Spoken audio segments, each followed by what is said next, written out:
I'm Wes Larson, one of the hosts of Tooth and Claw Podcast, and this is the official Chimp Crazy Podcast, produced in partnership with HBO. This week, we're talking about the third installment of Chimp Crazy. First up, we'll have a conversation with the filmmakers, Goode and Jeremy McBride, and finally, we'll speak with Dr. Craig Stanford, a primatologist and professor of biological sciences at University of Southern California. We're going to talk with them about the social needs of chimpanzees, a lot of other really interesting information when it comes to chimpanzee biology. And if you're looking for a more in-depth exploration of the series with recaps and analysis and exactly what happened in each episode, check out the official Chimp Crazy Podcast on Tooth and Claw, wherever you get your podcasts. All right, well, welcome back to our interview portion of the episode. We're here once again with director Goode. Hello. And producer Jeremy McBride. Hi, Wes. Executive producer. Hey, guys. So we start out this episode, we ended on the cliffhanger in episode 2 that we learned Tonka was still alive. And in episode 3, we do see that it is indeed Tonka. He's living in this small enclosure, inner basement in Lake of the Ozarks. So the question I had for both of you off the bat is, once you found this out and you knew that she had Tonka, initially, was it pretty hard to decide what to do with that information? Yeah, we struggled with that, but we realized that Tonka seemed to be okay, in terms of his health. So it didn't feel like Tonka was any imminent danger. And we just thought that it would be for the greater good to see where Tanya would take us, where she would lead us to, and if we could learn about more people harboring chimps. So that's what we did. We took it week by week. For us, this whole story is all about this idea of you being unsure of where things are going to go. And things can change in an instant. What you don't see is incredible contemplation that we had. What do we do? Do we continue down this route of exploring and experimenting, kind of subjectively following this person, or do we turn them in, which was also complicated for us. The person that we've created trust around with Dwayne and putting him in that situation. So it's very, very hard. Yeah, I can imagine. I do think another really strong point to this episode is after we've learned that Tonka is in Tanya's basement, you guys actually go back and show what a lot of that effort was. And you show her, moving Tonka from Festus to Missouri, or to Lake of the Ozarks. And one process of that is we meet Cy. Was he already on your radar, or was this someone that Tanya brought you to that you had no idea existed? Yeah, we had no idea. It was so serendipitous, the whole thing going to Cy's. We're in a rural part of Ohio, going down miles of gravel roads, and finally arrive at this remote property with a metal gate with lots of signage saying no trespassing. And the first thing you hear was this screaming of the chimpanzees, just the most incredible cacophony. And Tanya saying, my boys hear me, they know I'm coming. And she had purchased Happy Meals for all the chimps. And so they were making this racket. And it was one of the more intense, visceral experiences I've ever had with exotic animals. Just the noise and the banging against the caging. Anyway, we meet Cy. We meet his boyfriend who worked the graveyard shift at a dynamite factory. And you couldn't make this stuff up.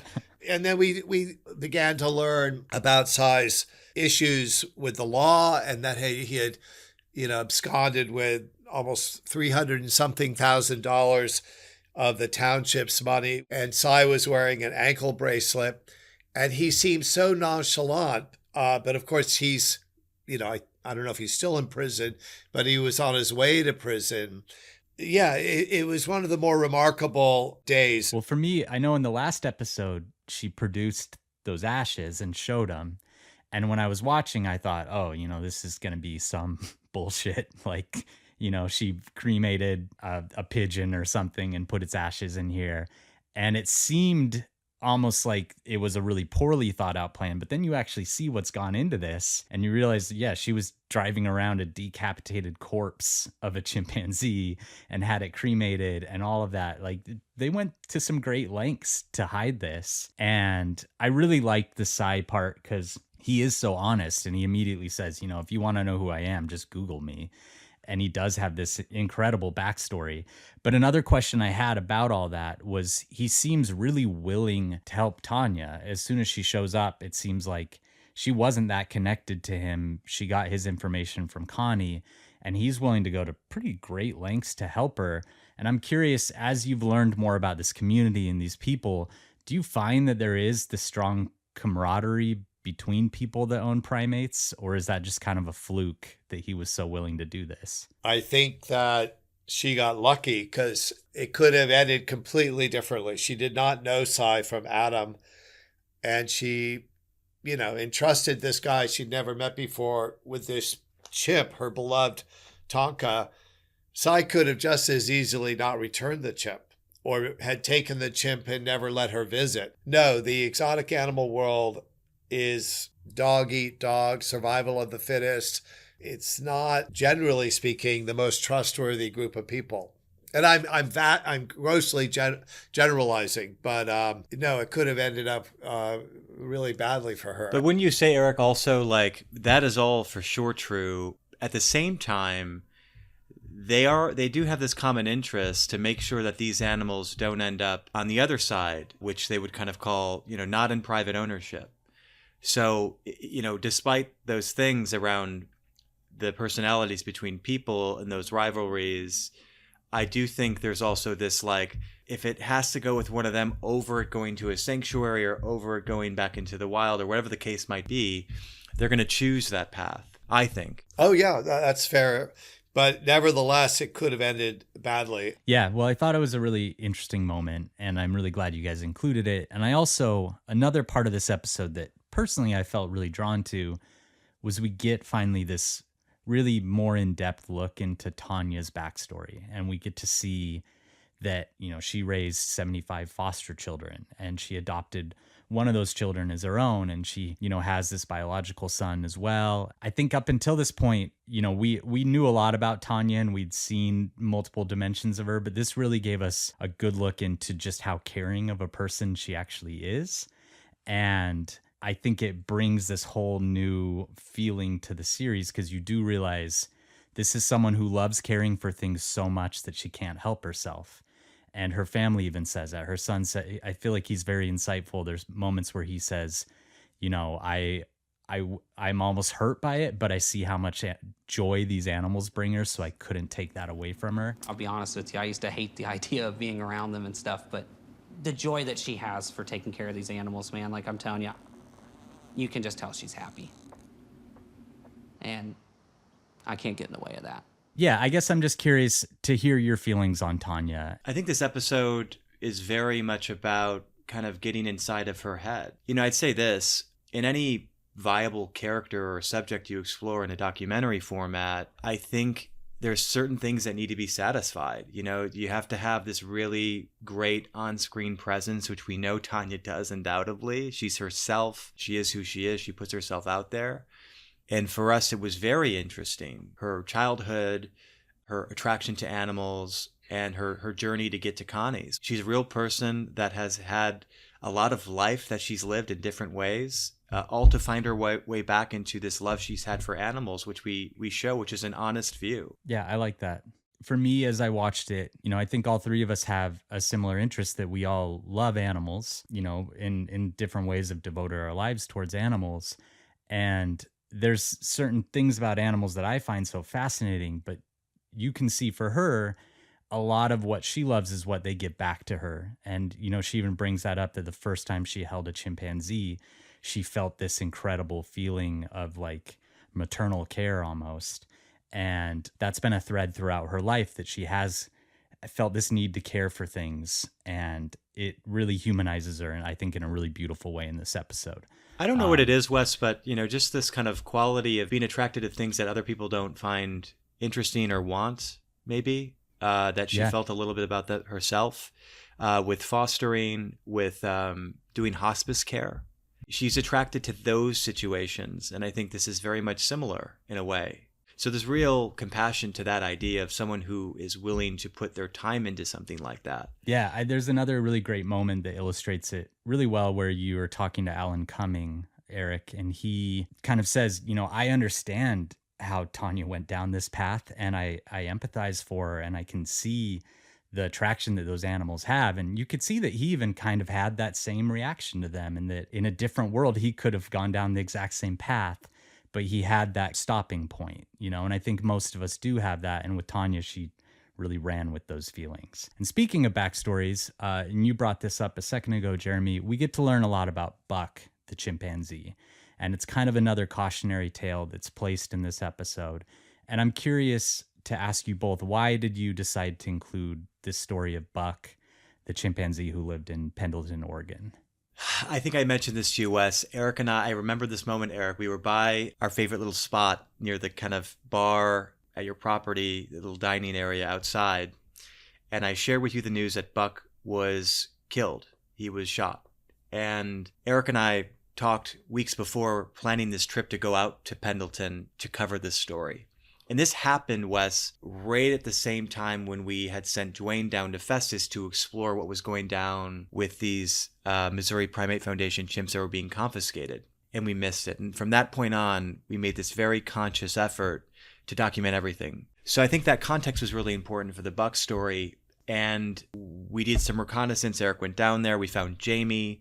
And I'll say this, Jamie and Alan and Angela Scott, who we see in the first episode, they all have similar stories in a way to that of Tanya. Obviously, Tanya, as you say, took it a little further, but they all have this kind of real attraction and connection with a particular animal. In this case, we're learning about Buck and his story, a story that probably would never have been told otherwise. And it was a remarkable one. I think thematically, we were looking for a way to bring that story in to illustrate what Tanya would be going through in that particular moment, which for us was about kind of pressure. Travis, in a way, in episode 2 was used to describe and illustrate, danger, what could happen if you have a, captive chimpanzee that you're, in a situation you're not supposed to.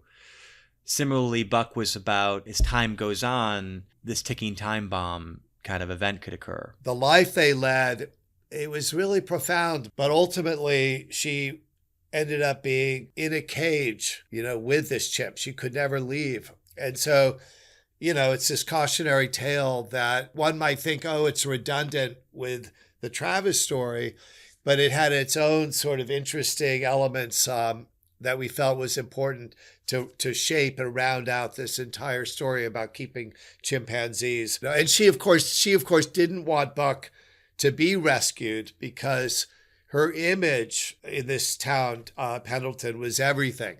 And so she needed to find a way out. So it was just a very sad, tragic ending of a senseless ending of Buck's life. I think for me, the thing that I really resonated with that storyline, and you bring up Travis too, that with Travis, it's like the worst case scenario.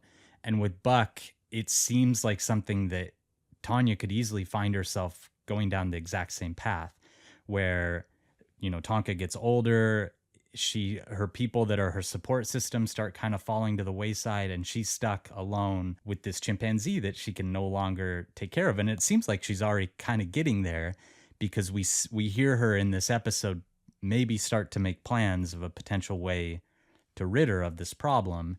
And, potentially that's the same thing that happened with Buck, where they're relying on outside influences to maybe handle their chimpanzees for them. And so in the episode, we do learn that we get this call to Dwayne where Tanya tells him that Tonka's very sick, that he has congestive heart failure, and now you are dealing with a subject who is potentially going to harm this animal that you do now have some responsibility for. So I'm curious now at the end of the episode how your decision making has changed and why you finally decide to go to Jared Goodman at PETA and turn over this evidence. Yeah. No, I was in Philadelphia and we get this call from Tanya, and Tanya tells Dwayne that she has been advised by her veterinarian that it's not fair to, keep Tonka in this state with this congestive heart failure. And in that call, she stated something like June 2nd is the date. And she even said to Dwayne, do you want to come and film me putting Tonka down?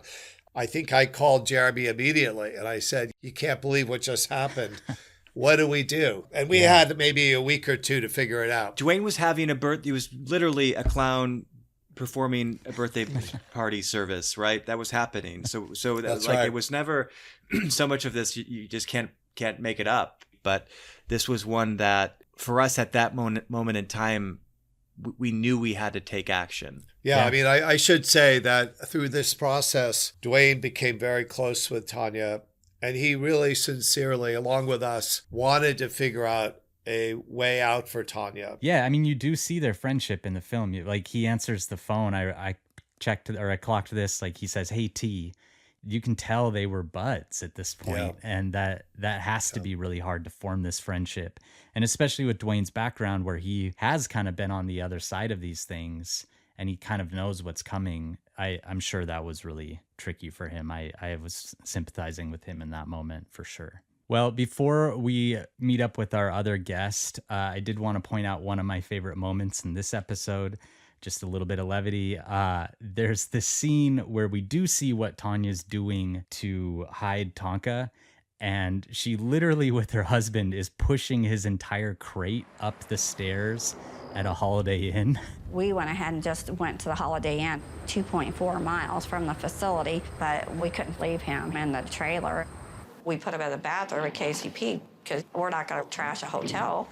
I waited until I heard that PETA hit the facility, and then we just drove straight to size. Which to me was insane, A, that they were able to do that, and B, that they managed to just get a room at the Holiday Inn to store this chimpanzee in. The full version of her story, which is much more expressive, you wouldn't believe it. You just would. The casualness in which she describes how normal it would be just to, like, you know, dart a chimp, put him in the back of your truck, carry him up the stair, put him in a transport cage, bring him upstairs, put him in the bathtub, go for an 8-hour drive, 10-hour drive, no problem. It was surreal. It really is. All right, so now for the second part of this interview, we are joined here by Dr. Craig Stanford. Craig is the professor of biological sciences and anthropology at USC Dornsife and a very accomplished primatologist. Thank you for joining us today, Craig. Hello, Wes. Thanks for inviting me. Yeah, we're very excited to talk to you. I've been looking forward to this for a couple weeks, talking to you about this. So Cool. Okay, Craig, so my first question I had for you, and we've talked about this a bit throughout the series, but just how important are social groups for chimpanzees? Oh, chimpanzees are as socially needy as humans are. You know, if you think about what's the worst thing you can do to a human being short of execution, the answer is solitary confinement, right? We are so utterly social that we cannot survive, really psychologically survive without it. And chimpanzees are exactly the same way, the same level of neediness for being social. I think that's really interesting because a few times in the series, we hear some of these people who have captive chimpanzees say that the only thing a chimpanzee needs is its mother. And I've looked into your work, I've read some of your papers, and that doesn't seem to be true from what I've learned. Yeah, you know, I've been involved in some of these cases of chimps that are kind of surrogate children in people's households. One very well-known case in a suburb of LA where I am. And that's what the owners, they like to call themselves parents, but let's call them what they are, owners. That's what the owners always say. They feel the animals have lived in a human environment from infancy. They cannot survive as a chimp in the world. And that's virtually never true, because what chimps really need more than anything else is the company of other chimpanzees. I always say it's a little bit like it's like if you or I were raised as children in an extraterrestrial civilization where we were treated very humanely and lovingly even. But, you know, you would grow up to be a little bit of a messed up person because you would not have any of your cultural connections that need to be there. So that's really who chimps are, and it's really not in a human household. Something you just mentioned, I was reading a paper of yours where you talk about how, you know, it goes beyond just socialization. There's culture in these animals. There's cultural transmission. I'm curious, you know, is there any possible way for a human to provide adequate socialization for a chimpanzee, or is there always going to be something missing? Well, yeah, there's always going to be something missing. I mean, you can raise a chimpanzee, and this has been done not only in households like the ones featured in the show, but in research projects. Washoe, the famous sign language using chimp back in the 60s, was raised in the home of the graduate students as a human child, and became in some ways quite well-adjusted and happy chimp. But even those researchers would be the first to say that having social contact with other chimps is just fundamental. And yeah, you asked about culture. So yes, chimpanzees have culture. They have cultural traditions.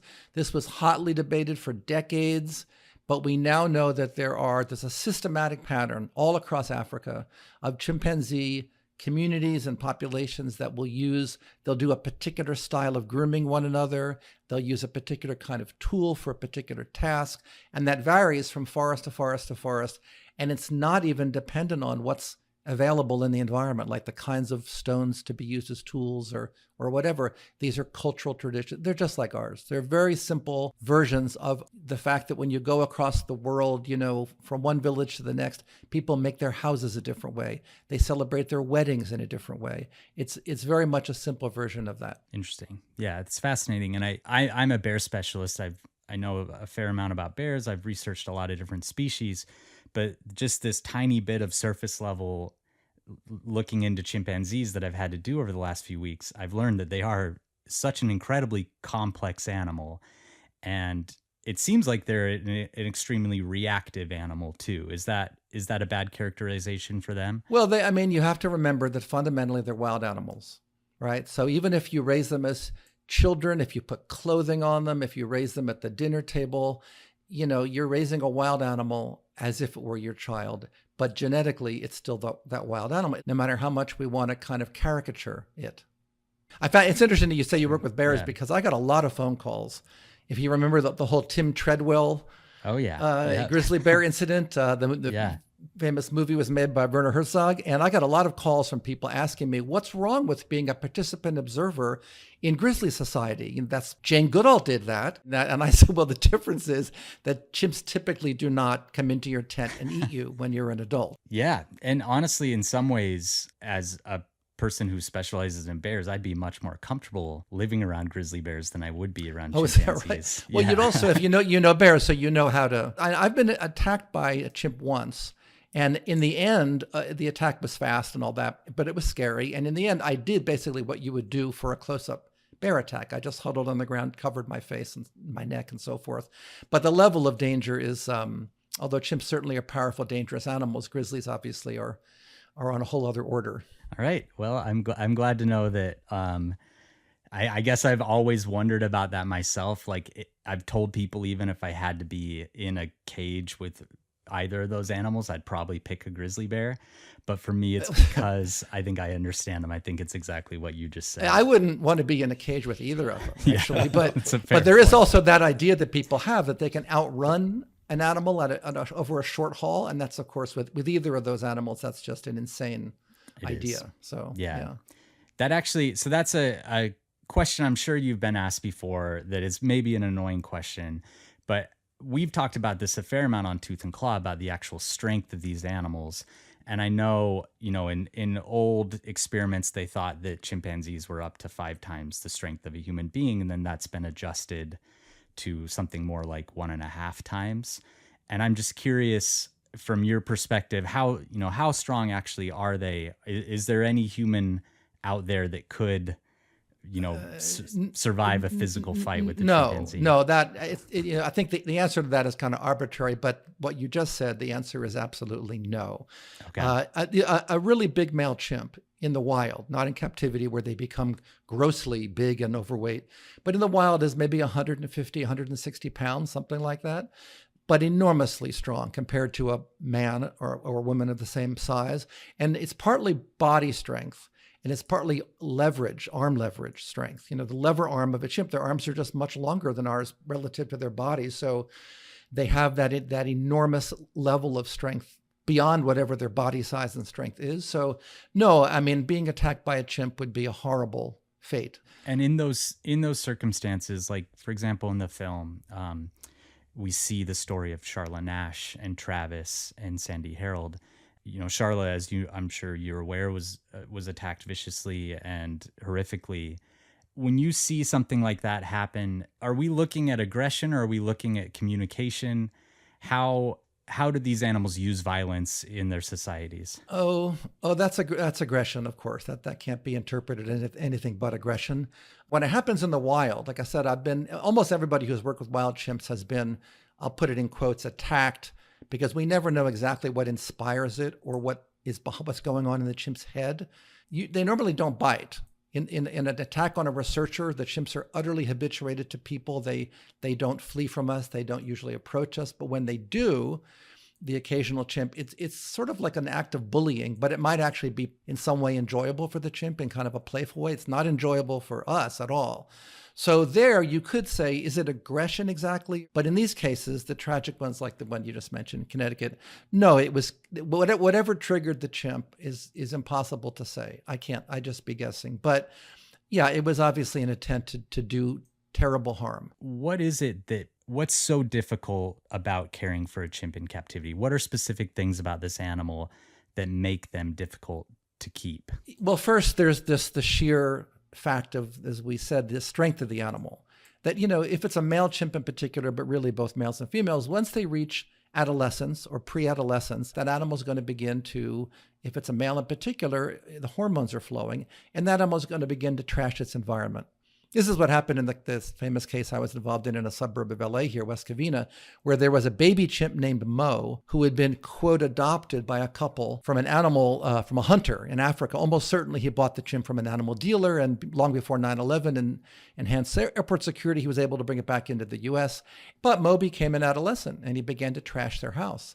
Not aggressive to people at that point, but, to property. So they built a big cage in the backyard. I was an expert witness. The case settled, did not go to trial, but I was asked, how would you feel as somebody who spent years living with chimps in the wild and loving them as another species so similar? How would you feel about having an animal in the backyard next to where your kids are playing? And I said, of course, that would be a nightmare. In all levels, it would be a nightmare. The risk of harm to my family would be the biggest nightmare, of course.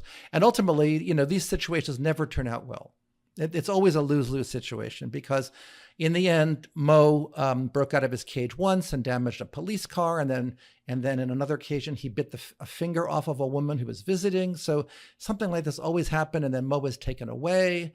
And the story, Mo ended up probably being intentionally released from a sanctuary outside of LA where the settlement involved him being sent to live.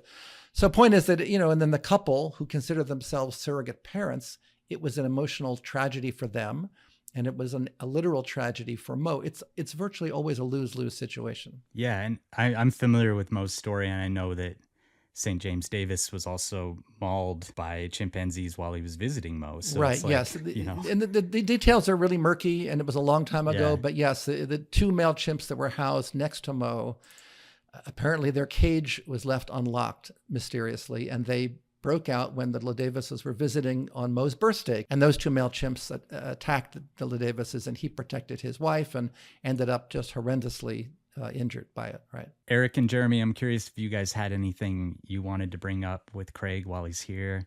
We got him a microphone in front of him. Yeah. One question, actually, listening to you, Craig, is when a chimp attacks in the wild another chimp, do they ever attack with the intention of not only attacking, but eating the other chimp? Because in the case of, Charlotte Ash, the chimp was actually eating her face off, not just attacking her. When you say eating, he might have been chewing, but my guess is, not knowing every detail, is that was one way for him to inflict maximum damage. Meaning he's not hungry, right? He's a captive chimp. He's probably dramatically overfed. But the question you raise is really interesting because in the wild, when we see these attacks happen, we see killings happen. Males usually kill anybody they can get their hands on, but they typically don't eat them. In a few cases, when they catch a baby chimp, they take one away from a mom and the opposing neighboring community, they might eat that baby, but it's very rarely and then obviously the body of a chimp is a massive gift of protein and fat, right? And chimps love meat, which Jane Goodall discovered in the early 60s, that they weren't vegan at all, but they never really seemed to see this this carcass that they've just created as a meal.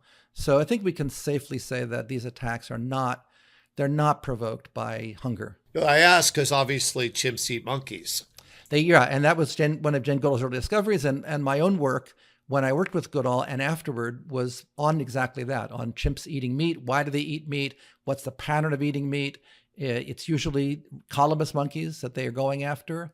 And I was trying to answer a lot of the questions related to that, absolutely. But when they're killing each other, there are cases of cannibalism for sure, but it's usually not. So we also talk a lot about, obviously, our main characters in this series and their connection to these particular animals, these chimpanzees. And obviously a lot of it's linked to this idea of anthropomorphism, which in some ways can be good. In some ways it can highlight their own selves in these animal relationships, which can create empathy. And we later learn about this idea that was shared by someone that, the mistake of love is the very idea with some of these captive chimps that have been in Hollywood. Most of what the affection that they share back to their owners is that something where it was trained. They were trained to love these people through their upbringing. What is a chimp feeling in that relationship? Right. I think you could ask the same question about your dog or cat, or if you raised a bear cub. The animal has a need for a bond, right? We probably shouldn't call it love because that really is just total anthropomorphizing, but the bond is incredibly important.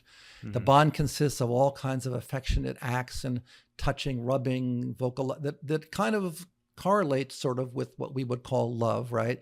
And to be honest, I'm very much against anthropomorphizing, but if you're going to anthropomorphize, chimps would make much more sense than a dog or a cat because, as we know, people treat their dogs and cats like humans, and they spend vast amounts of money on them as you would on your child. So a chimpanzee is very, very, very similar to a human, so it kind of makes more sense. But no, when you raise a chimp in a human household, the chimp is utterly reliant on you in every possible way, physically, psychologically, emotionally. So the difference might be that when the chimp becomes an adolescent, although it still will recognize that bond, it's a wild animal. You're raising a wild animal. And so it will, in many cases and times, revert to being a wild animal. And the hormones are flowing. And so it doesn't have control over what it does in all circumstances.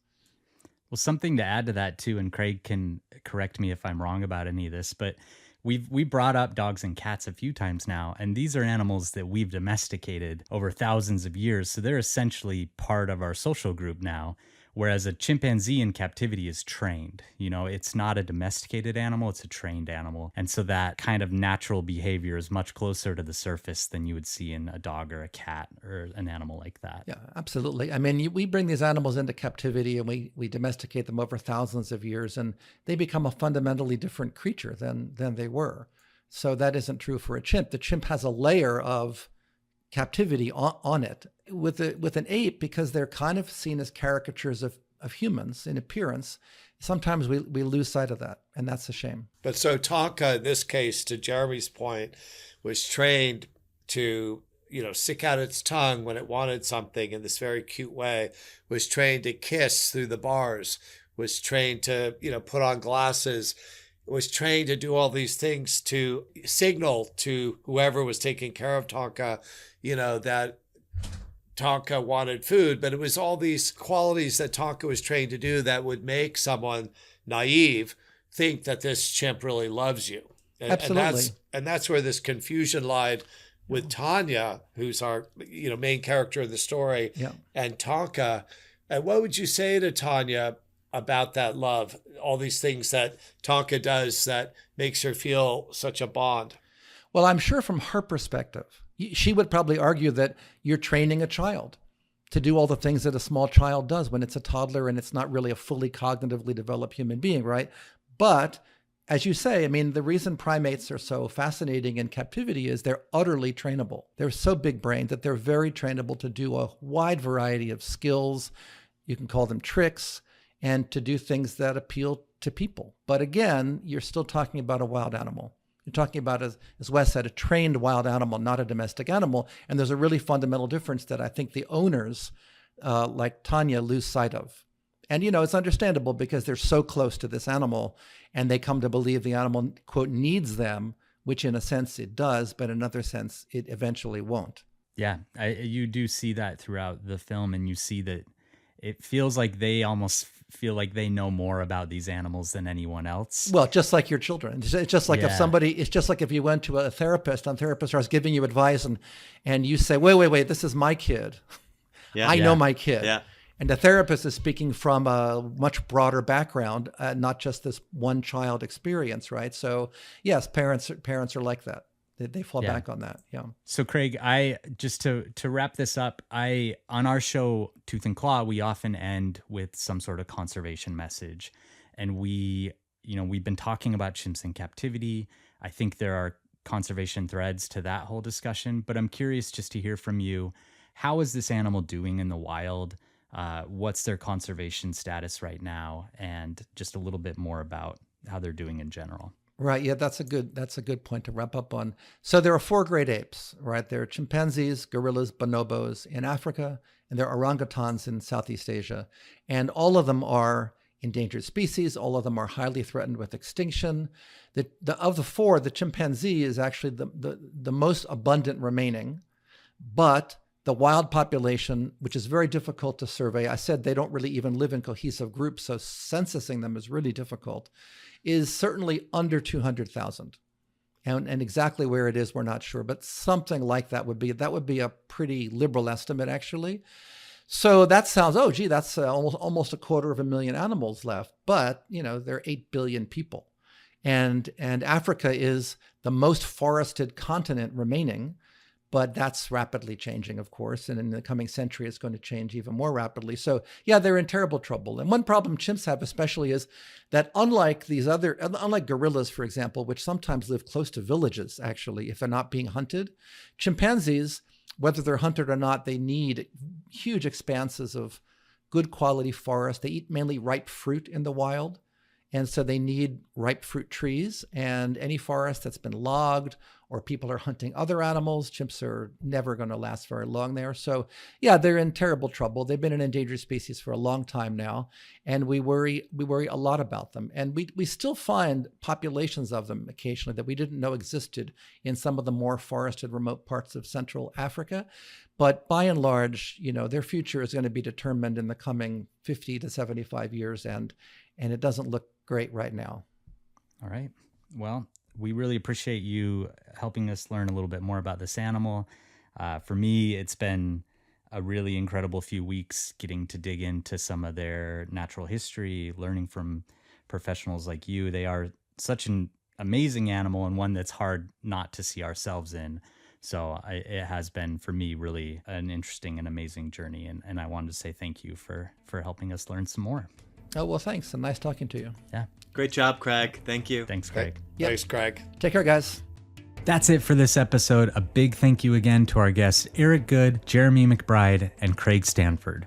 The 3rd episode of the HBO documentary Chimp Crazy is available to stream now on Max.